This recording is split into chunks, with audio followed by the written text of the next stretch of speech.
It all began on a cold January morning in 1972 when a man named Thomas Wren woke up in a small motel on the outskirts of Denver, Colorado. He remembered checking in the night before, exhausted from a long drive. But something was wrong. His suitcase was missing, the car he drove was nowhere in sight, and most disturbingly, his wallet contained an ID with someone else's name, Matthew Collins. Confused and disoriented, Thomas rushed to the motel clerk to demand an explanation. The clerk, however, seemed just as puzzled. "Sir, you checked in as Matthew Collins," he said. "You showed me your ID. You paid in cash. Is everything okay?" Thomas had never heard that name before in his life. A life he never lived, determined to figure out what was happening, Thomas used the ID to track down the address listed on it. To his shock, it led to a suburban house in Boulder. And even more unsettling, when he knocked on the door, a woman answered and gasped in horror. "Matthew, what are you doing here? We buried you 2 years ago." Thomas recoiled, his mind spinning. The woman, who introduced herself as Linda, invited him in, shaking with disbelief. The house was filled with photos of a man who looked exactly like him. Same face, same age, same birthmark under the left eye.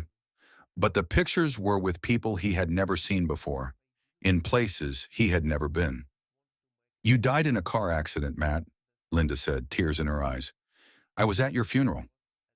Thomas tried to protest, to insist he was someone else, but the memories that flooded back at that moment weren't his own. It was as if something deep inside his brain had been unlocked. He suddenly knew things about Linda, her favorite song, the name of their first pet, how she took her coffee, and yet none of it made sense. He wasn't Matthew Collins. He was Thomas Wren. Or was he?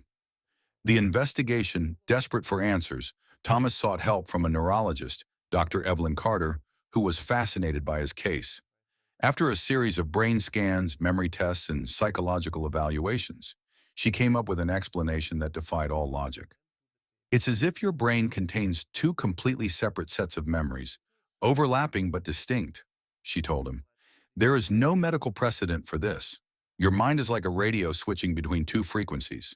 Was he suffering from dissociative identity disorder, a rare form of amnesia? Or was there something far more sinister at play? Then came the discovery that changed everything. The impossible photograph. One day, while searching through Matthew's old belongings, Thomas found a photograph hidden in a locked drawer. It showed two babies, identical twins. On the back, in faded ink, was written, "Thomas and Matthew, together forever." But Thomas had no twin. He had been raised as an only child. Digging through public records, he uncovered something even more chilling: a birth certificate for Matthew Collins, born on the same day as him, in the same hospital, but listed as deceased at birth. Was he supposed to have died that day? Had something gone wrong in the fabric of reality? A terrifying truth. The deeper Thomas dug, the stranger things became. He discovered that Matthew's grave, the one Linda had visited for years, was empty. No body had ever been buried there. The coroner's report was vague, full of inconsistencies, as if someone had altered it. And then came the phone call. Late one night, Thomas received a call from an unlisted number. When he answered, a distorted voice spoke just one sentence. "Stop searching.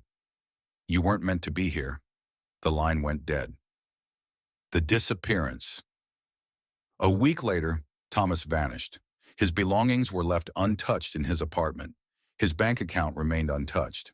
Surveillance cameras last recorded him walking into a coffee shop, then never leaving. Some believe he finally switched back to the life he was meant to live. Others say something, or someone, made him disappear. His case remains unsolved, his existence a mystery.